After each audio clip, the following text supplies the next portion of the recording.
nice problem for you. The problem states as follows. Find the equation of the tangent line to the curve y equals x cubed plus 2x squared minus 4x plus 1 at x equals 1.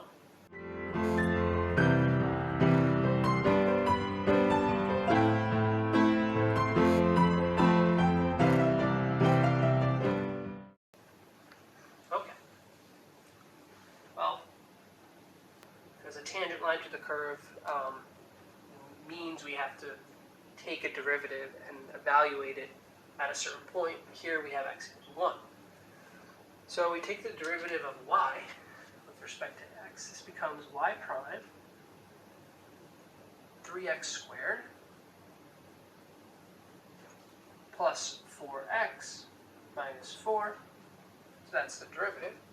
And if we evaluate y prime at x equals 1, this becomes 3 times 1 squared plus 4 times 1 minus 4, which is just equal to 3.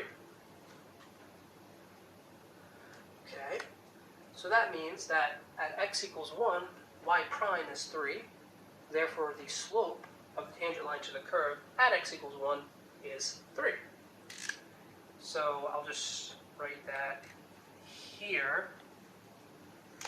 So this means that slope at x equals 1 is 3. So we want the equation of a line. So a line, we can write the line in slope-intercept form. So y equals mx plus b, where b is the y-intercept and m is the slope. Well, we know the slope is 3 of this line. So we could just say, well, it has to be of the form y equals 3x plus b. 3 is the slope, and b is the y-intercept. We don't know the y-intercept, but we do have a point. And the point on this line is exactly the point that was given in the problem, x equals 1. Well, we have to find the corresponding y value to when x is 1.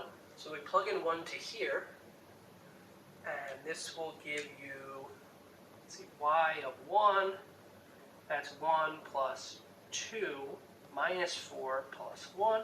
We plug in 1. So this becomes 1 plus 2 is 3. 3 plus 1 is 4. 4 minus 4 is 0. So this is actually 0. So the point is 1 comma 0. So that is the point we have. And we have the slope, because we found it by taking the derivative. So we just plug in, well, when x is 1, y has to be 0. So now we can solve for b. We say that 0 equals 3 times 1 plus b. So very simply, we get b equals minus 3. So therefore, the equation of a line that is tangent to the curve at x equals 1 becomes simply y equals 3x minus 3. Here we go. And that is the solution. And this right here is a visual depiction. This curve here in blue is the function x cubed plus 2x squared minus 4x plus 1. Hey guys, so the next part of this video is not necessary in order to solve the problem. However, I figured it would be useful to graph the function by hand and verify the solution visually. It's nice to see a visual interpretation for all you visual learners out there, myself included. If you want to skip these gritty details, and I don't really go over them in much depth, I kind of speed through how I graphed the cubic. So if you want to skip that, you can go to around the 6-minute and 15-second mark of the video where I just show a brief color-coded Desmos graph of the function and the tangent line. I graphed the function by hand based on a couple of key characteristics. Well, I know that 1, 0 is a point, because when I plugged in 1, I got 0. And I know that 0, 1 is a point, because you can plug in 0 and you get 1. And then I found the first derivative, which was 3x squared plus 4x minus 4 right here. I set that equal to 0 to find the critical values where the function achieves a max or minimum. And actually, the example I picked unbeknownst to me at the beginning, this is nicely factorable. When you set it equal to 0, you get really nice factors of 3x minus 2 and x plus 2 equals 0. So x is 2/3 and x is minus 2. Then I put them on the first derivative test here. And I realized that, well, if you put in, let's say, x equals 0, which is in between the two critical values, you'll get a negative number for the derivative. So that means f prime is less than 0 on that interval in between the 2 points. So that'll be negative in that interval. And then if you plug in like minus 3, something over here, you'll get positives.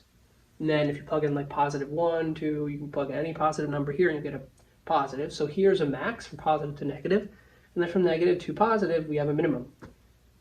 And then all I had to do was to just plug in x equals 2 to this, and that gives you negative 2 comma 9, which is the point for the maximum, which is up here. Then you plugging in 2/3 is a little bit more gnarly, because you have to plug in that fraction to this cubic, and then you'll get that 2/3 when you plug it into the function is minus 13/27. And now I have everything we need to graph. We know minimum here, maximum there. These are the point of intersection, so I graphed it. Nice rough approximation there of the function. And then, of course, the line in green, can't forget about that. That is the line that is tangent to the curve at x equals 1. And we got y equals 3x minus 3 from the previous board. There's the equation, so visually you can see that's what we just did. We found the equation of the line that is tangent to this blue curve at the indicated x value. So yeah, there it is.